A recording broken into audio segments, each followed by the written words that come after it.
Got a feeling that you don't know really at all what you want out of life. You continue to stall. Got a thought that will cause you to fall, and now we're running again, running again. I got your lipstick all over my neck, but not a permanent scar. Don't want none of that yet. Another thought that will cause you to fall, and now we're running again, running again. No. I'm happy to introduce our panelists. I thought they'd be up here by now, so come on up. Let's get our four. You're supposed to introduce. There they are. Come on up.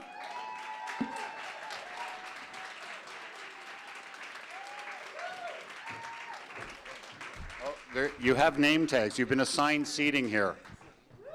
If you thought you'd just get creative about it, it's not going to happen.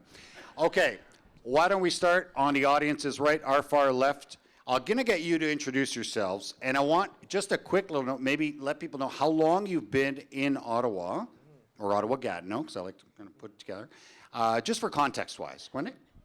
Hello, everybody. My name is Quende Kafense, sometimes known as DJ Memetic. I do something called Time Code. How many people have been to Time Code? Put a hand up. Oh, that's so nice. Okay, that's dope. Anyway, I've been in Ottawa since about 2001, I was saying. I came here in 2001, went away for a couple of years, came back around 2004, 2005, and I've been here pretty steady ever since. My name is Meg Isaacs. I am a graphic designer, digital communicator, and the co-chair of Girls Plus Skate 613. Which is the best. We are a collective of community-minded people who provide skateboarding opportunities that are focused on girls, women, the LGBTQ2+ community, and anyone else who feels left out in the White Boys Club of skateboarding. And I've been born and raised in Ottawa and lived here my whole life.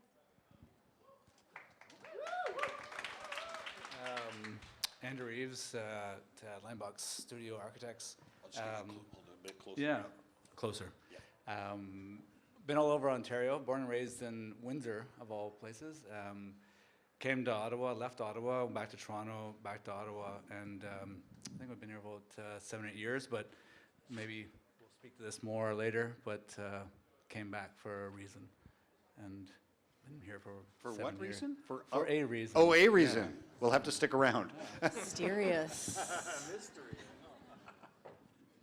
Oh, hi, everybody. I'm Marissa Gallimette. Thank you. I've been living in Ottawa for 48 years. I was born here, and I left for maybe 6 months when I was in my late 20s, and the rest of the time, I've been here solid. I'm a visual artist. I'm a mom. I'm your bartender at the Manx Pub. Welcome. Let's have drinks. Is that where we're headed after this? Maybe. I'll call them. Visual artist specializing, if one does? I do sculpture, site-specific installation. I've been doing some storytelling as well. All right. Everyone, that's your panel for tonight. We're going to start off pretty open, and just each of you, because we've got about 45 minutes to an hour here, and then a little bit of a Q&A at the end. So maybe I can start with you, Marissa, on your impression of how creative you feel Ottawa is. You've lived here your whole life. So. Well, that's a really good question, Giacomo. I don't think that I expressed myself in a creative manner until I was in my mid-30s in a meaningful way. And so I really can't speak to anything before 2007. But, sorry, I was a soccer mom before that. But, you know, since I've gotten my feet wet and become more involved in several arts communities, I know a lot of musicians and visual artists and dancers, and I really feel like Ottawa, when I came on the scene, was this beautiful blank canvas. It's really interesting where we're sitting right now because we're in like this nexus. We're in the Canadian National Arts Center, The Parliament is right there. The National Art Gallery is over here. And so we're sort of this neutral space that sort of like hides in the shadows of these institutions that represent our country as a whole. And in 2007, it seemed like, in my humble opinion and my experience, that there was a neutral zone for people to really experiment and do things that they needed to do to express themselves. I think that's still the case.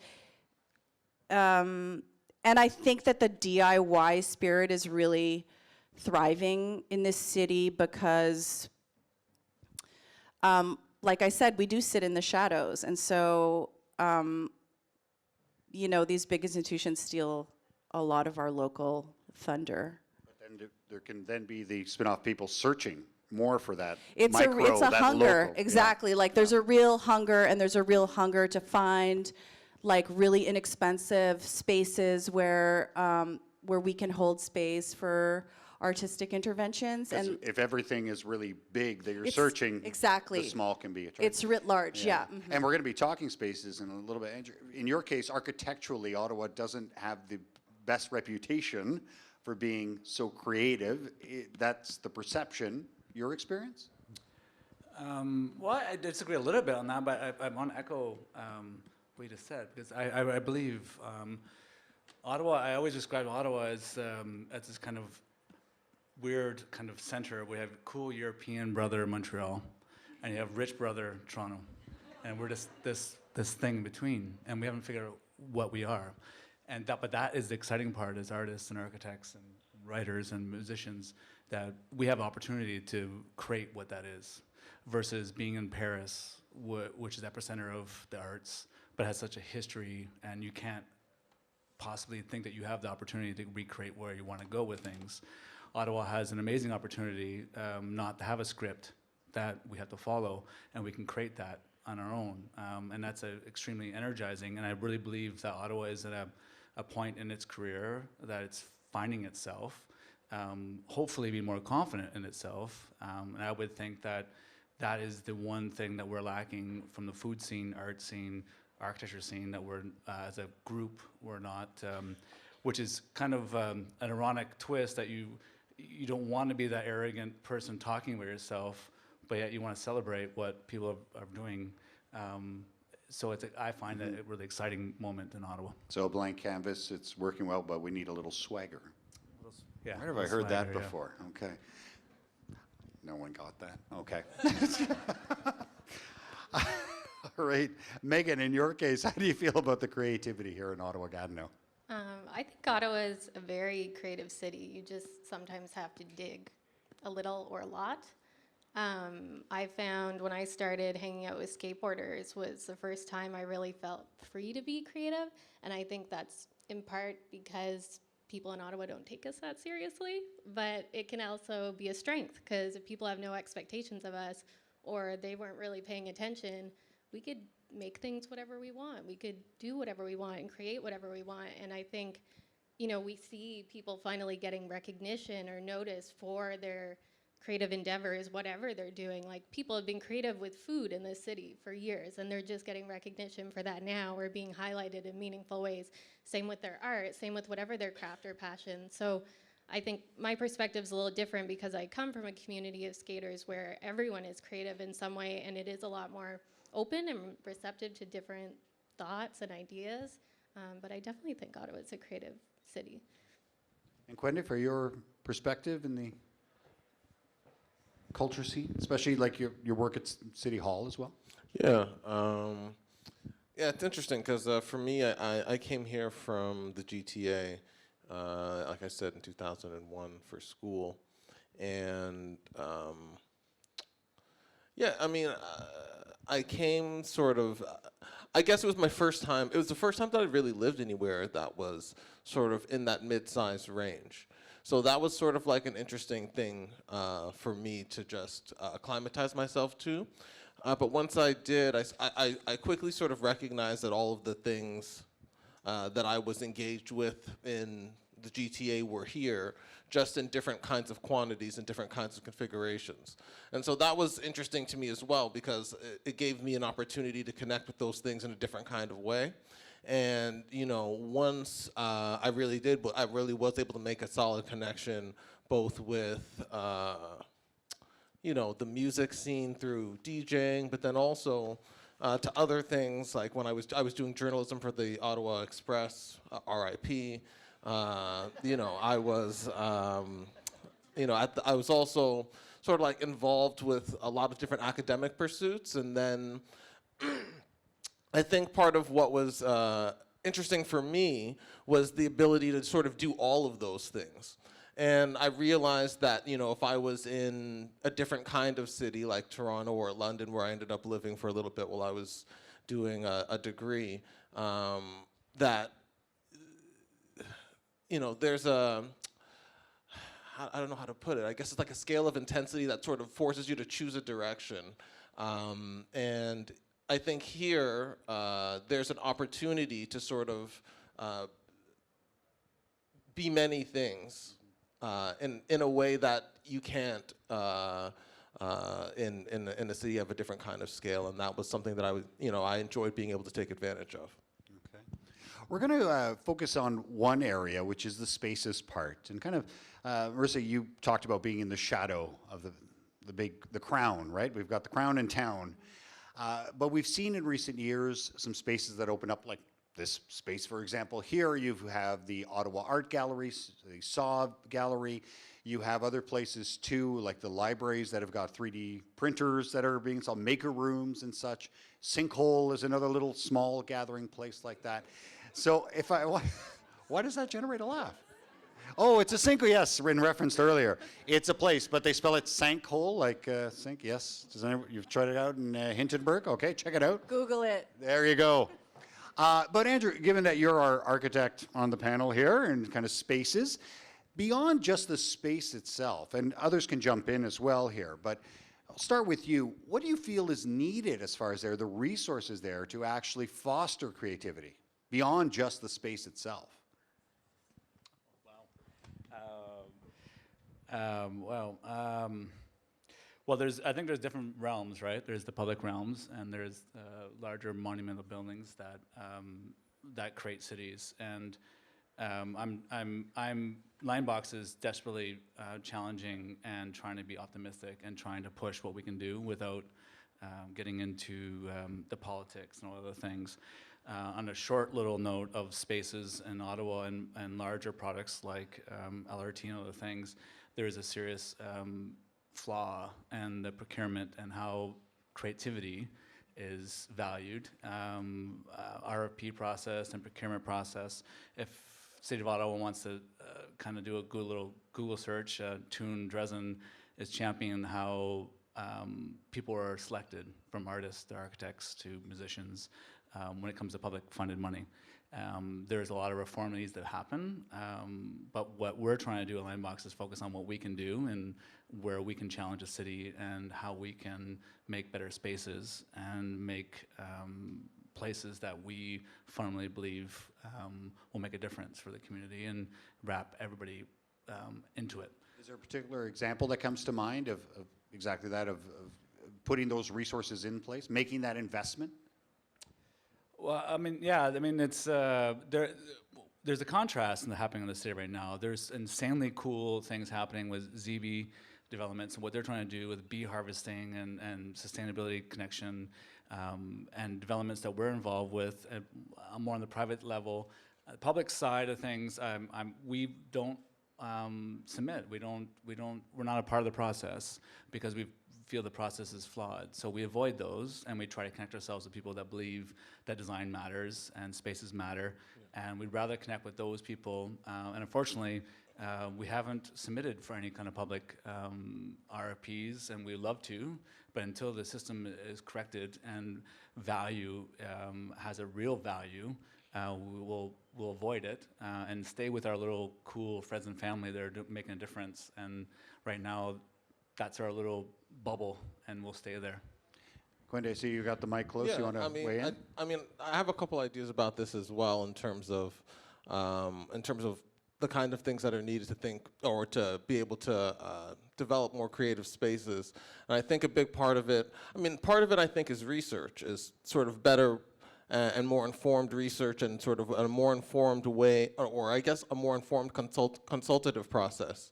Yeah, I just think that there are I recently did some work and a degree in architecture as well, like sort of but really thinking about configuration and spatial design and sort of more, I guess, some of the more scientific approaches to thinking about urban space. And there are patterns of land use and that aren't visible with the human eye, but we can use sort of advanced tools to really understand the way that creative land uses are patterned across space, and then we can actually think more critically about how we create provisions for them. And so, like, I think that, like, I think that, yeah, there are more advanced sort of research processes that we could undertake, number one. But then also, I think that, I guess also thinking critically about the premises upon which that we think that or I guess the premises that we develop land with. Like, I was just reading a really interesting paper by this group, the Yellowhead Institute, who are, I guess, out of Ryerson University, and it was focused on Indigenous land rights and Indigenous law as it relates to land. And I think that's an interesting opportunity that we have here to be thinking more critically here on unceded land. How can we actually integrate ideas from Indigenous communities about how we regulate and think about land into sort of some of our official processes, because those are in general more holistic models of land use and thinking about how to share and develop land. And I think that those integrating some of those ideas could have really positive effects on the way that land use is proliferated in the city. Megan, if I can ask you, because you created a space, right? Yeah, and I think skate parks are a really good example of when you have proper consultation and the right people, like the users of the space at the table, what can happen. Because, like, I don't know if everyone here knows this, but 0 skateboarders were ever consulted for parks until about 7 or 8 years ago. Shout out Aaron Kaye if you're here. When we just we started storming public consultations with the city with about 100 skaters trying to be like, hey, if you're talking about this, why the F aren't we here? Because you're making a space, and like you can see this at Lansdowne, it's dangerous. When you have people making decisions about parks and they've never used a skate park, you have an obstacle going into another obstacle, going into another obstacle, and you can't even use it. Like, it's laughable. But until we were able to fight to get in there, we had no say. And now we have beautiful parks. Look at Charlie Bowen's skate park. It is busy at all times of the day and night, and we still can't get lighting at night, but it's still busy. And that's just a really good community building example of when you get the right people at the table. We had the Centertown Citizens Association helped us, and we just were able to bring a lot more diverse voices and needs to the table that weren't being considered before. So what was the big factor to help you get over that hump? Because so often the default answer is no. We're risk adverse, especially if you're looking for the public sector, whether it be the city, federal government, provincial government, say, let's try this. And it's, no, don't know, there's risk, insurance, talk to the lawyers. What are they saying? No. Catherine McKenney. For real, Catherine McKenney. I don't know if any of you know them, but they are the most amazing city councilor, and they were a voice for us when we didn't really have one around the City of Ottawa table. And really all you need is 1 or 2 people that will have your back and vouch for you and say, yeah, I really think that we should have these people at the table or bring their needs into these discussions. But it wasn't easy. I still get stink-eyed from the mayor whenever I see him. But it's one of those things where we just knew if we don't do it, nobody's going to. And I think for me as a woman in a community like skateboarding, it was really important that I stand up for those people and that I create a space so that it's not so hard for everyone else the way it was for me when I started. So, and it can be done. So I'll high five you on that, because We're doing an office. It's funny you talk about skateboard consultants. We're doing an office right now in Montreal for GSoft, which hopefully they have the first indoor skate park. And I had to call our association, back to legal and stuff you have to get over. I had to call our association and say, no, we have a skateboard park consultant. And they're like, what is that? How do you even like, what's your insurance? How do you even cover that? And I'm like, well, let's figure this shit out. Like, and then we had serious owners that were like willing to go above and beyond. And yes, there's some risks. Yes, you're gonna fall. Yes, you're gonna hurt yourself. So we have this little skateboard park that will wander through an office space and create that sense of excitement because they started through the idea of skating and they created software. So that was their beginnings. And now we can wander and you can get around those things, but it just takes passion, effort, and time. And you can do those. Yeah. Marissa, I want to give you a chance to talk about space as well. Either maybe how spaces affect you as an artist, how they impact you, or also what they just said also makes me wonder about when we are creative, we also make ourselves vulnerable as well, right? There's the fear of failure as well. And as an artist, you're constantly putting your work out there as well. I think it's really interesting to watch the organic movement of communities, creative communities, and how they organically move to spaces, whether they have permission or not. So like skateboarders do this quite naturally. They'll like find the stuff to skate wherever it is.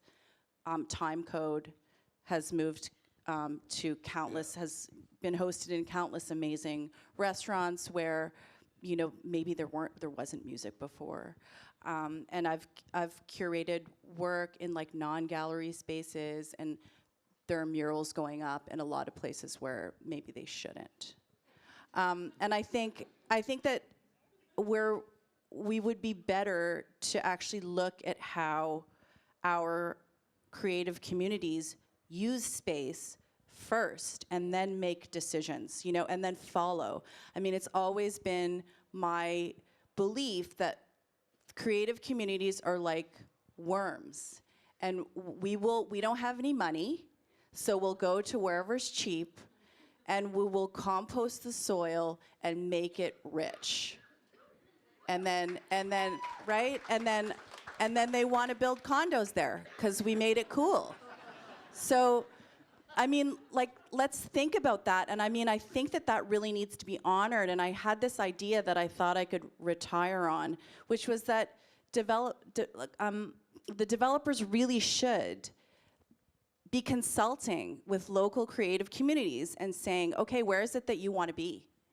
And it's going to take us, I don't know, 8 years to remediate that land or however long. Why don't you guys go and use that land for free and do whatever you have to do there, performances, artist studios, whatever you need to do, and make it cool for us. No, for sure. And then we can sell it to the yuppies. Do you know what, or the boomers? No, for Sorry, sure. the boomers. Hilarious, The boomers. hilarious. Can you say boomer? Is that like a... It's the new bad I word. know. Anyway, no, but I mean, and there's another piece of research that I read. I guess it's a British Land Institute who just put out something about sort of creative land development and focusing on exactly what you were talking about, bringing creative communities around the table, and those who will be impacted around the table. To really have a critical discussion about, where are these communities at in their sort of creative lifespan, and how does that jive with the way that these places are being developed. And that's something that, we're working currently on, because Time Code, we are, I guess on, not this Friday, but next Friday, we have our 14-year anniversary. So it's been 14 straight years of doing this party in the city. And it's, as you said, it's moved around to so many different locations. And, every place that we've been has actually been redeveloped in a totally different way as a result of just sort of the natural course of the city growing and developing, people coming, people going, and the kind of spaces that, pop up and emerge. We've been from one, I guess, an Eritrean cafe to, a warehouse to, the horticulture building to, we had a nomadic era where we just were like everywhere, to now an Ethiopian cafe just soon after Ethiopia and Eritrea squashed their beef. And so it was just like, we've seen all sides of this, and it's been a very interesting journey to go to all of these different spaces and see the way what we do fits into all of these different spaces. But yeah, as you said, like, you know, each of the different places that we've been, it's been interesting to see the way that those places have turned over not too long after, you know, we've had to go, or things have changed, and so. I just think it's an inherently creative thing to try and figure out where to do your stuff. You know, like that is like the essence of like being creative, is being resourceful and trying to figure out where are we going to do this, where are we going to jam, who's got a basement, you know, who's got a backyard, can we build like a sweet jump in your backyard? I don't know. I don't know skateboarding stuff. Can we fit 250 people dancing in that room? Like, whatever. Right. Like, and that is just like, that's the essence of like how creative you have to be if you're creative, is like you probably have nowhere to be. I really liked how you, at your Creative Morning Talk, said that you think of creativity as resourcefulness. Because, like, I hear that in what you're saying, too. And in my community, it's like skaters just look at their environment so differently, because you're thinking, like, ooh, I could wax this and use it. Or, you know, this thing that's really just part of the building, like, I could go down that. I could drop in off that. And it's really just being resourceful. And I've been, like, coming back to that a lot since you said that. And it's, like, it sounds like that's a theme here, too. So I'm the pessimistic reporter on the panel here.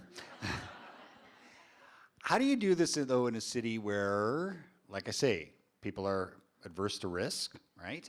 There are a lot of public spaces where, is it a question of just do it and ask for forgiveness later?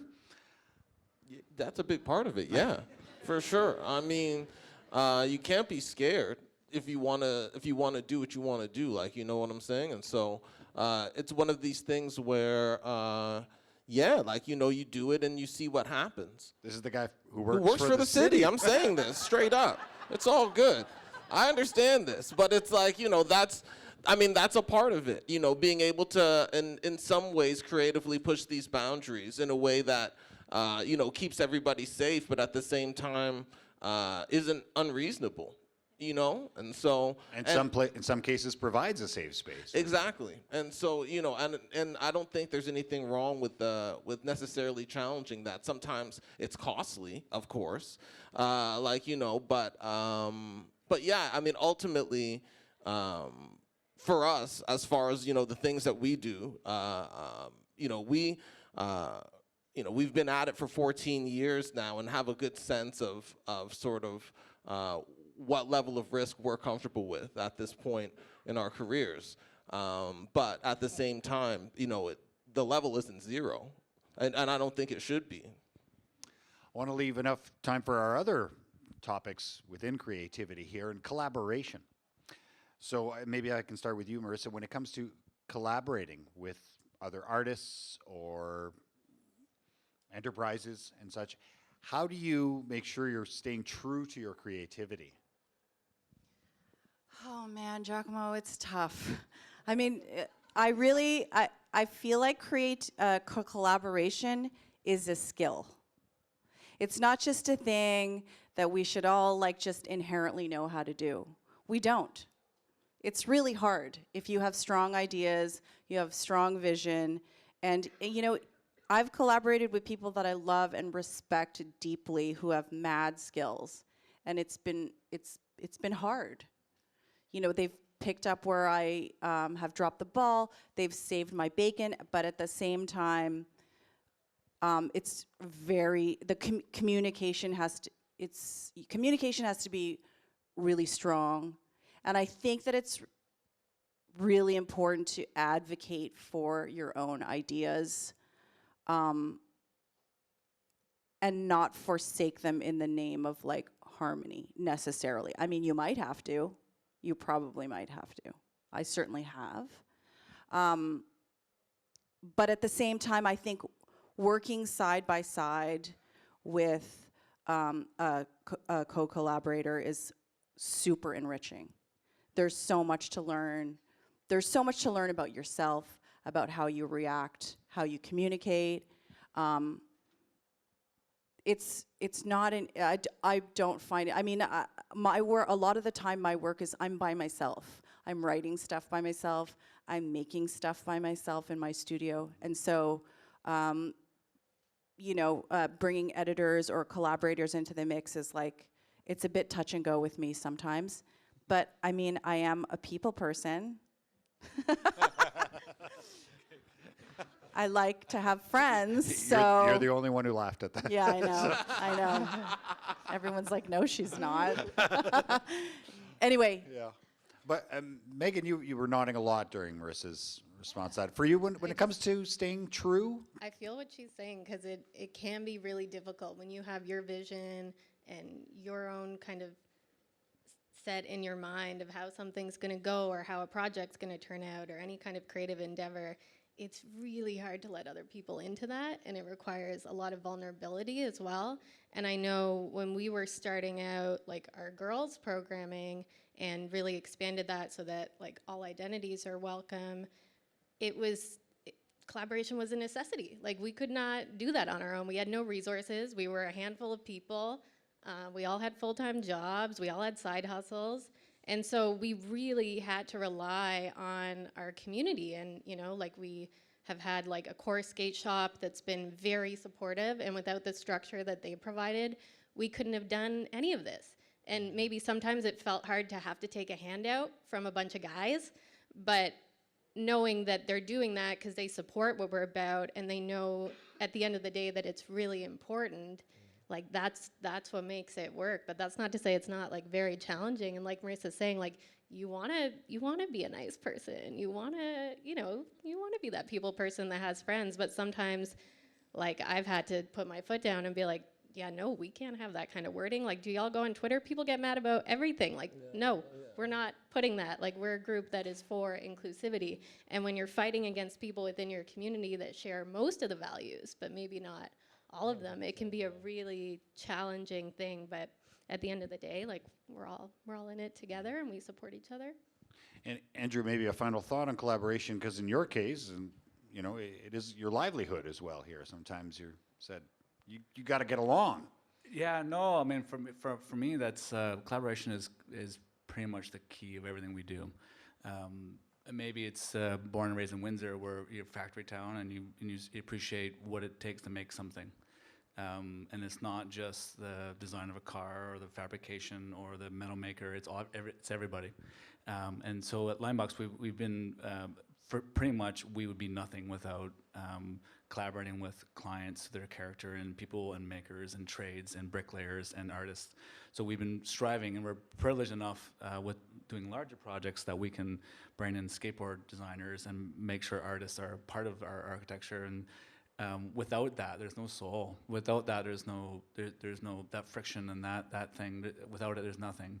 And we've had insanely privileged scenarios where we get to deal with a bricklayer who challenges us that a brick can do this, and we never knew what a brick can do. And it's so limiting as a creative to think that you know what brick can do until you talk to a tradesman that say, no, it can actually, you get him excited about it, and then he's like, that's nothing, how about this? And when we did Element AI in Montreal, we thought something was impossible, but we got him excited.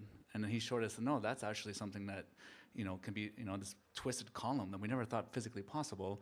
And that is what is the power of collaboration. We're privileged in the sense that we're not as kind of like isolated on one thing, but without it, I find it so limited that if you don't have a dialogue with everybody, then it's just your little execution of your little thing. And art, I think, can be much more powerful than that. No. Joe, can I just say one quick word? Absolutely. Just because, you know, my partner, you know, in Timecode, DJ Zatar, you know, that's been my longest professional collaboration. I realized a little while ago that we've been collaborating for 14 years doing this project together. And it's been one of these collaborations that's had to evolve sort of over time with our lives growing as well. And that's been something that, you know, upon reflection, I've really been able to appreciate. Because we've had to not just evolve as people, but also like evolve the thing that we're doing into like, we started before there was like Facebook. So it's like just evolving the way that we do business to do business in general, and then also the way we do business together as our lives evolve, as he had a daughter and all these different kinds of things. Like, you know what I'm saying? I think that's also brought a lot to what we do is sort of like this sort of long-standing collaboration that we've had over this time. We've got the third area here, which is the business of creativity. Marissa, I'm going to start with you again, because at a Creative Mornings talk, you said the following: creative practice and life in general is a lot like The Amazing Race. I did say that. Yes, we have. Do you like I the- know. do you like that Are show? you questioning my sources? No. Correct? Why do you feel that's the case? Oh, I think it's really interesting, and I think that it can only be, in my opinion, that as you create, you are created. As you make things, the thing makes you, and so you're changing every time you create something, and you're learning something, and you're researching something, and you're learning something about yourself, and you're touching material for like 100 hours, and you learn something about that, and it changes you.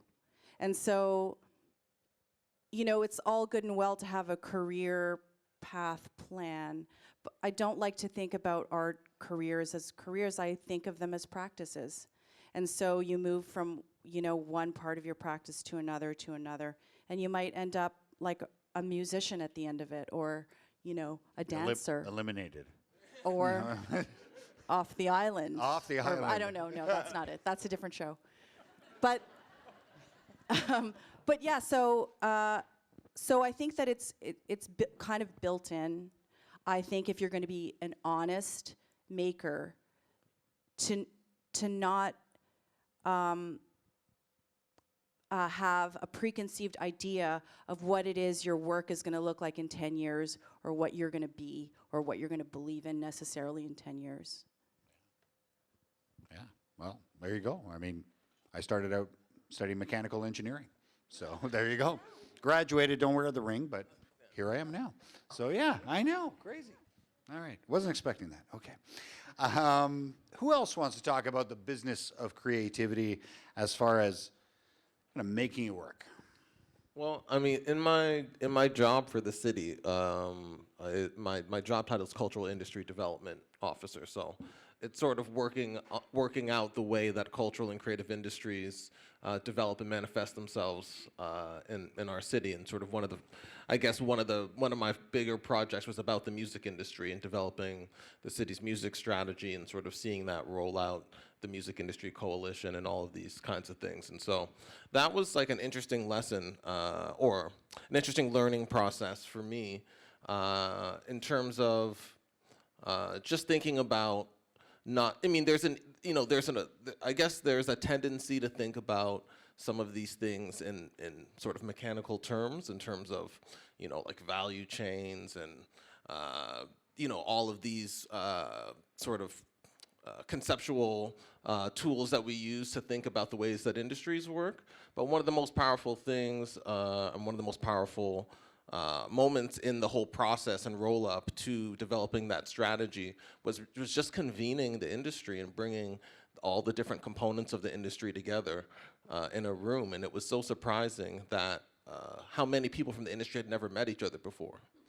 And who, despite the fact that they do the same job and that they sort of, had, their interests were actually related, but they had never met before. And I think that that's partially because everybody's just working so hard. Everybody's sort of in their bubble trying to get it done.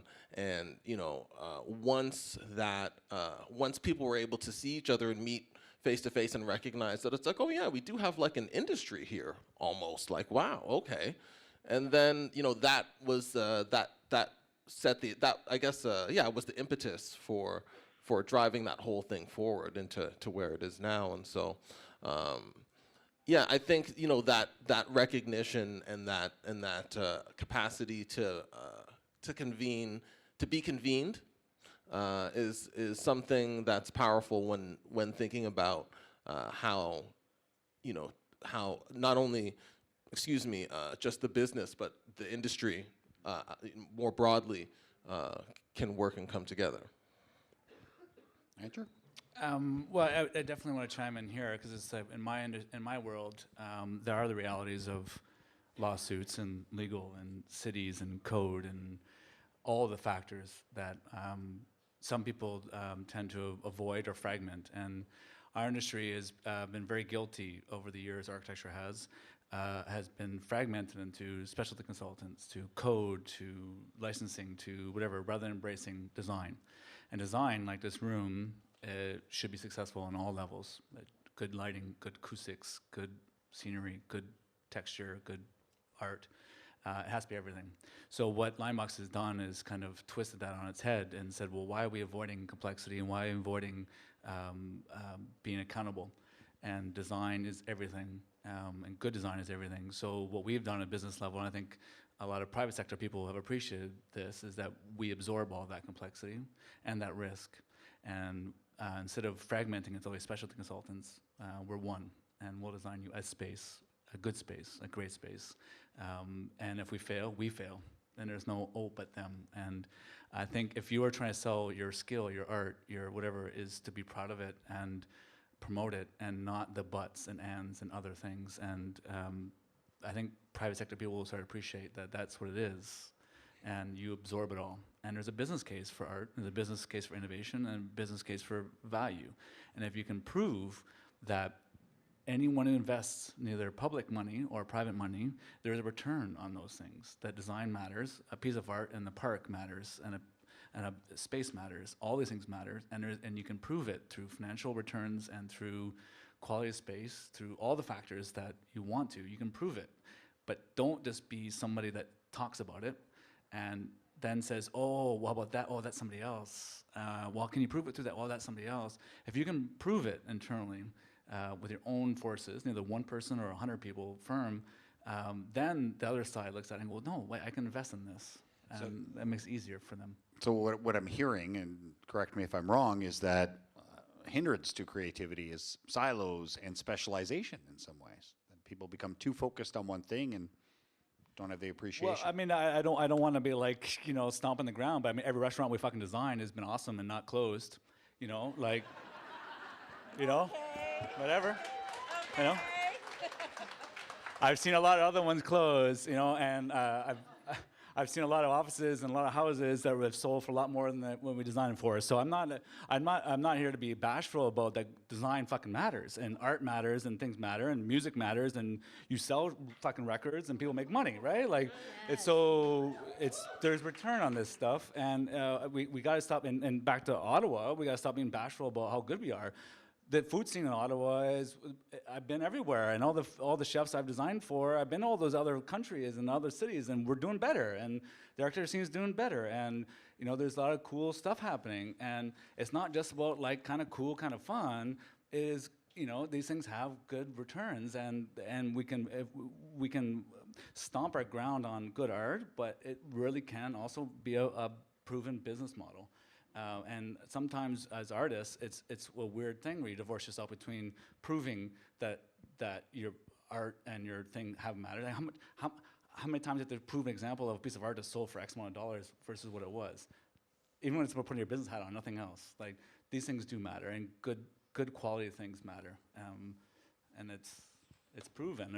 Every time we've ever done anything in this city that has been so-called risky, or built a house in a neighborhood that they said it never would evolve, or did a restaurant on Spark Street that said nobody would ever go to, now becomes a place to go to. I remember the first time we did time code in I guess at Somerset and Preston in 2005, and people were aghast that we would do an event down there. They were just like, well, like, what? Why would you do it down there? Like, parties happen in the market. Like, I don't know. And it's like people came through, and then all of a sudden, Hintonburg, not all of a sudden, I guess it was like over 10 years or whatever, Hintonburg became a thing. But it's like, but it's like, being there for that journey and sort of like being there early for that journey, and to see, people go from, well, that's sort of a risky place to be, to that being a place to be, was a fascinating thing. And it's not just, that is not just the case with that kind of an event. And, even the work that, we were doing with respect to music, that was something that, we were interested in at that time in 2012 or 2013. There weren't that many cities that had for which that was really a focus. And now it's a huge policy trend that you see, like, particularly in terms of culture and economic development. And that's something that, we were following our instinct and then doing research, but, based on what we had here. And so Maybe I can throw in the part about for people who've lived in other cities as well. I mean, I've lived in Ottawa my whole life, and I find we're really an example of, if people see it, they'll believe it. Do you find that's pretty standard, or is Ottawa a little bit more skewed that way? I think of, for example, pedestrianizing a section of the Byward Market, for example. There's been some good feedback to that. It started, if I'm not mistaken, because there was a fire, right? That's what triggered it. But it might continue, maybe. I mean, is it your experience that Ottawa is more skewed to that, or pretty standard compared to the other cities you've lived in? I think Ottawa's relatively conservative overall. I mean, everyone's nodding. When it comes to creativity, not politically. Don't answer that. Don't answer that. Don't answer that. I don't know where you. No. I don't know where you live, Giacomo. Yeah, I mean, I think we've got it all covered. We've got the government here. We've got universities. It's like got it's the formula for like a pretty safe, quiet kind of town. And we don't want to take risks. And I have a lot of opinions about risk taking in our public art. I'm not going to get into right now, but it's a comfy place to like come and raise your kids, and Ottawa likes it that way, and that's great. But what we were talking about, taking risks, I think it's what, like all of my panelists here, what they can do is they can advocate for the work that they do because they have integrity, and they just went out and did it, and they showed up and they did great things.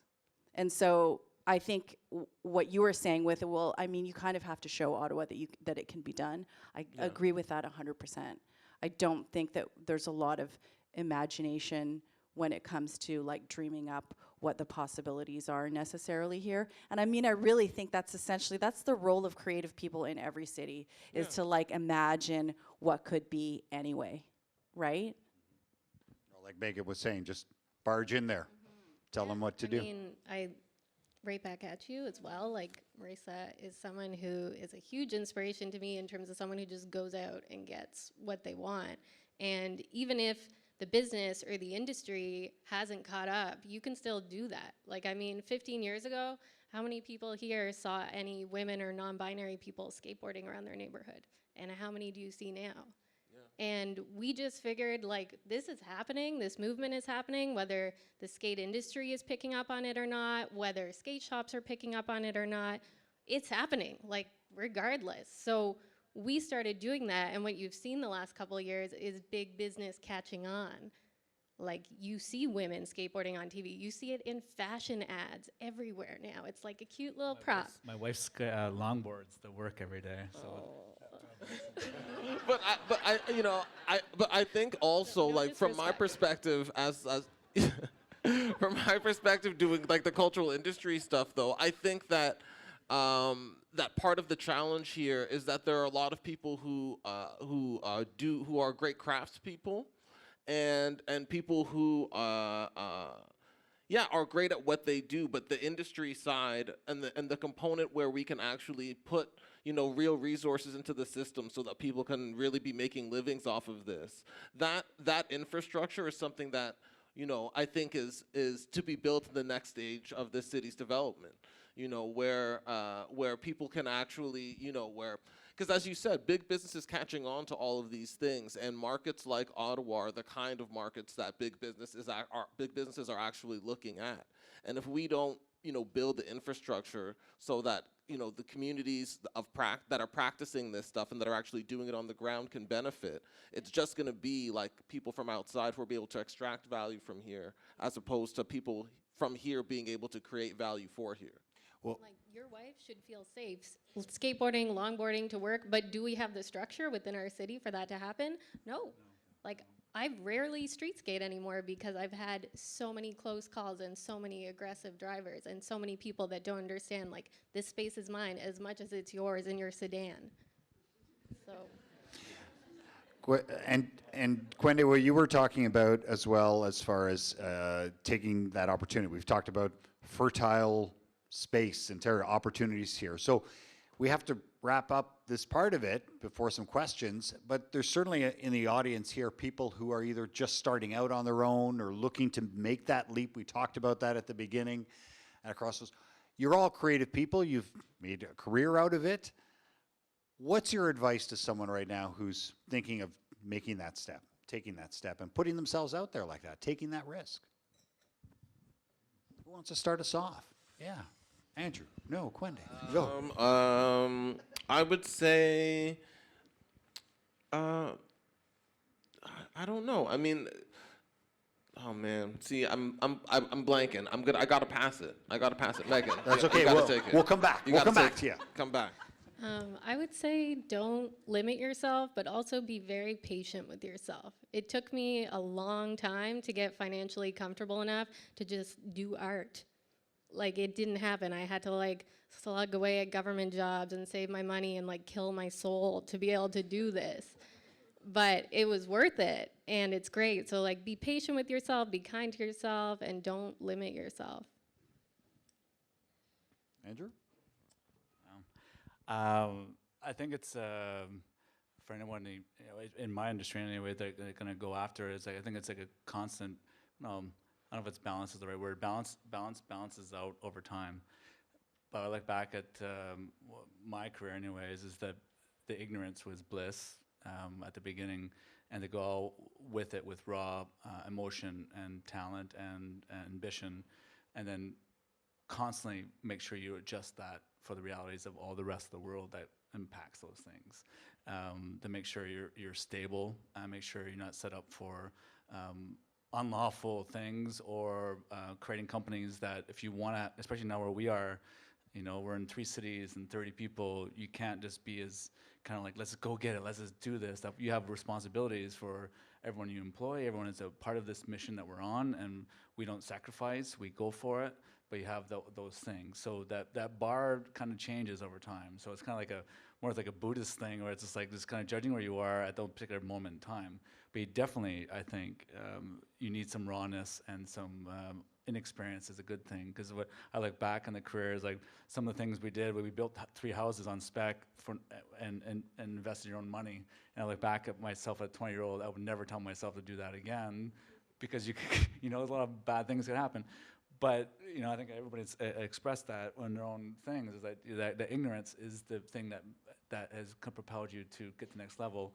But then make sure you don't be ignorant for the rest of your career, that you introduce some maturity, but stay raw and as innocent as you can, and those things, and definitely not get trapped up into negativity. And it's so easy to rant about LRTs or city or this, whatever. I think if Ottawa is to succeed, we have to be as raw as we can, and we have to be as innocent as we can, and we have to be as passionate as we can, and to wrap it with some kind of environment of business. All of that. Yes. Well, that's easy to follow. Yeah. Marissa, what advice would you give? I think my advice is to keep good company and make sure that you share your work and where you're at with peers and mentors who you respect and admire, because that real talk you will not get anywhere else. Those friendships, those are people who are going to tell you for real if it's garbage, if you're doing something stupid, if you're acting like an asshole, Sorry, I don't know if I can say that. But We had worse already. okay, yeah, Andrew. But mentors are really important, and I think it's really important to find people in your community, whether you're in the same discipline or not, who can tell you the real deal, because it's hard. This is not a moneymaker, you know. This is not easy, and so you're gonna need your people, and they're gonna have your back. Yeah. Yeah. I mean, I was sort of thinking along those lines, to be honest, just because I was thinking about my partnership with Zatar, and then also, like, you know, my coordinator who I work with at City Hall, and those sort of key people who have been in my life, who have helped sort of propel me and guide me, and to sort of collaborate with me as I move forward. So having those people is really important. Another thing that I think is important is, you know, having standards for yourself, and knowing what you will do and knowing what you won't do. I think is something that's really important, that will help guide you in terms of whatever practice that you're engaging in.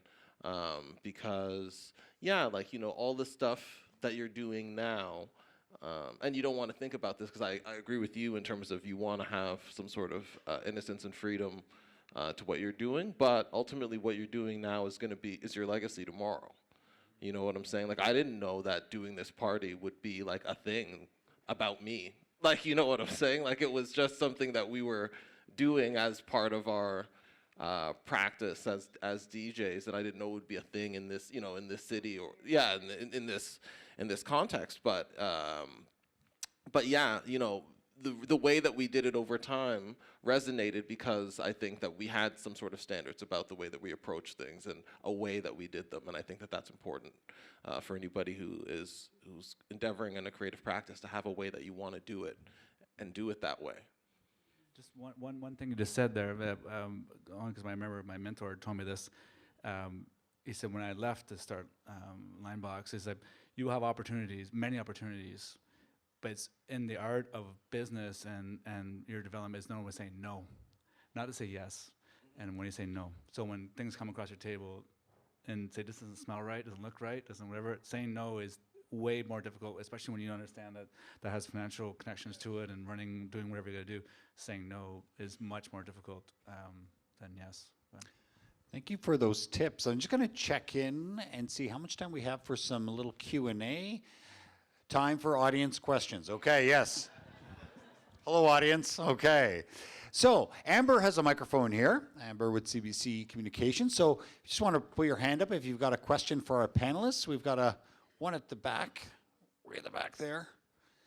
Can we two? Yeah, and just let us know if your question's intended for one panelist in particular. Hi. Yeah, so my question's for the whole panel. My name's Rawi. I'm a music producer, artist, and innovator. So I'm new to Ottawa relatively. I've been here for a year. And one thing that I've been struggling with is finding a creative space for creating music. You know, it's a lot of noise, so it's not easy to kind of do it in a public place. And additionally, just like networking with other musicians, other artists outside of like shows and that type of thing. So I'm just looking for advice in that area. Quende? I would be remiss if I didn't tell you to check out the Ottawa Music Industry Coalition, which is an organization that was started, I guess now 4 years ago.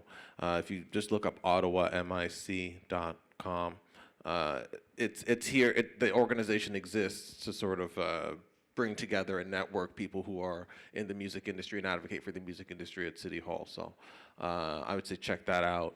And then, yeah, just holler at me after too. Like, I can connect you up with a couple spaces.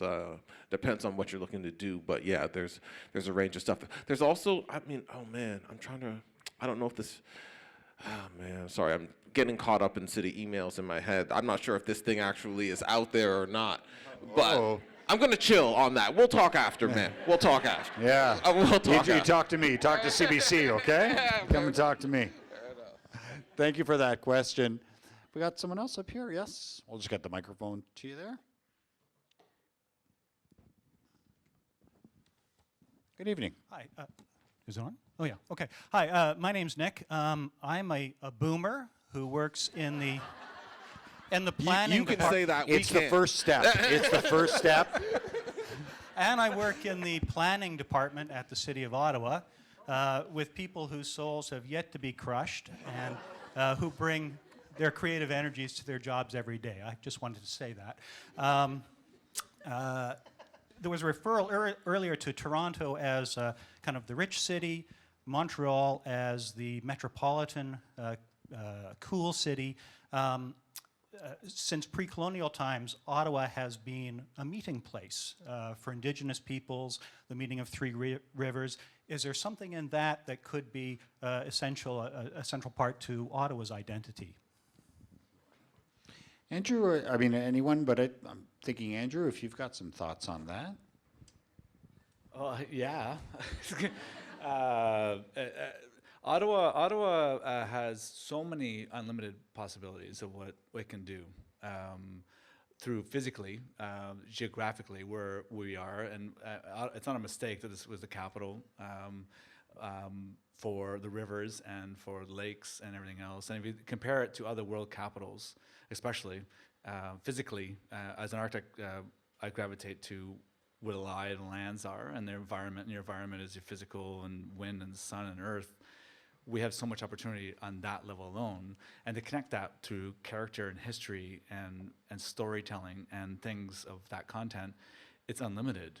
Am I frustrated that people aren't taking advantage of it? Yes, and to give shout out to the city and all cities, because we deal with Montreal and Toronto and Ottawa. The city takes a lot of heat for a lot of things, but the people that actually are working in the city need a lot of high five, picking a high five and hugs. I think they need a lot of high five and hugs. In an era where it's way too easy to pot shots and easy little things of criticism of trying to do something different. My frustration as an architect is I don't think it's being celebrated nearly as much, and I don't think the Aboriginal stuff. I don't think the French Canadian culture is being celebrated enough. I don't think the history is. I don't think the character. I just don't believe that character in itself, and character is everything.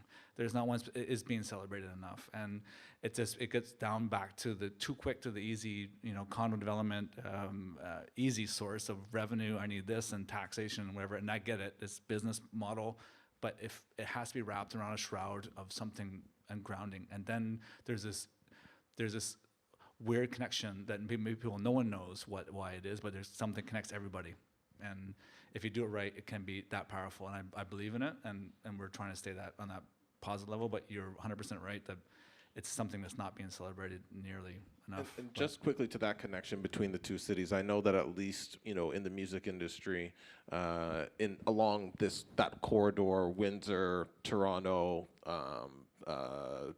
Ottawa, Montreal, Quebec City, there's a real role for Ottawa in terms of being a place that can support the kinds of like major tours and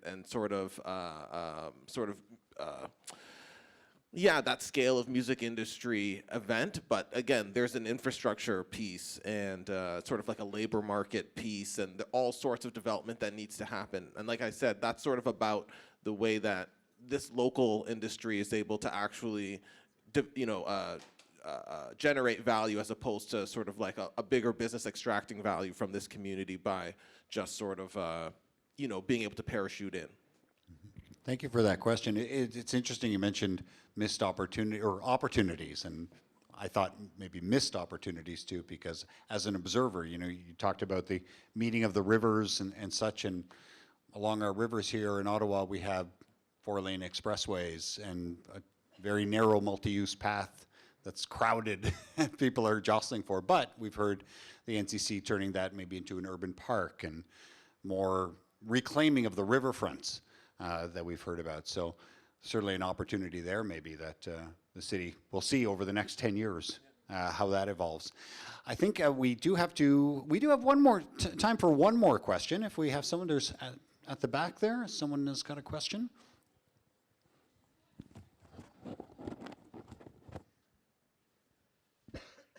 Good evening. Hi. I had an interesting thought when you were talking about risk and creativity. Do you think there's anything we could do as a community to support our governments in taking risk? I know if I were an elected official, I would be very risk averse because I would be much more held accountable, whereas as an individual or the private sector, you bomb all the time. So perhaps there's something, well, that's true, right? But a government position, if you bomb, you're done. What could we do to help them take those risks? That's an excellent question. Thank you for that question. Thank you. Who would like to address that one? Yeah. Aaron Kaye with the stumper. Aaron Kaye saying he's risk averse. Oh, was this a staged question? I don't know what's going on. No, but Megan, but I think you dealt with government officials and pushing for your skate park? And I think it's really about just creating that space, and this kind of goes back to what you were saying about the core of Ottawa and our history, is that we really have to keep in mind like what's at the soul of things, and how can we bring that out. Like when I make any decision on behalf of Girls Plus 613, I always think about the 3 women who started this before I came along a couple months later were 2 queer women and a Mi'kmaq woman. So when I make a decision, it's like, how is what I'm doing serving queer and trans people? How is what I'm doing serving Indigenous peoples? And when you have governments, like people in place that are making these decisions and not creating room for those questions, like that's where we have issues. So it's just like, make some effing room. And I think too, like one way. I think it's challenging too because not only it happens both ways. It's not just politicians, but it's also inside the corporation. It's like, as somebody who works there, you would know that it's difficult to take risk even when you want to make more positive change from inside the corporation, because again the way that it works for managers is different than the way it works for staff in terms of the way that accountability happens and so on and so forth. And I think, that is a great question because if we want to see the types of innovative changes in our community that we talk about, we have to be also willing to see some failure, and for some of those attempts to be misses. And and to be able to figure out what we learn from that and actually move it forward as a community. But I think it's really challenged when the immediate repercussion for failure is off with their head or what have you. Frame that failure. Like frame it. Failure is that's amazing. What I'm saying. That's what I'm saying. Ways. Frame it and figure out okay, so what was this? And then move on to the next iteration. Thank you for the question. I want to thank our panelists because this is great.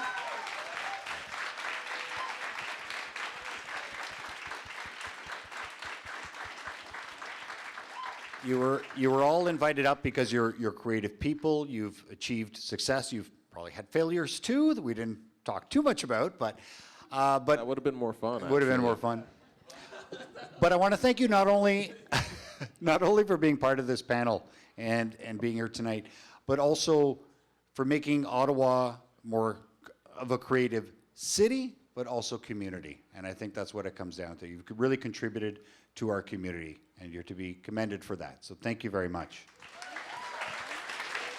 Our panelists, Kwende Kafense, Megan Isaacs, Andrew Reeves, and Marissa Galliman. Thanks again.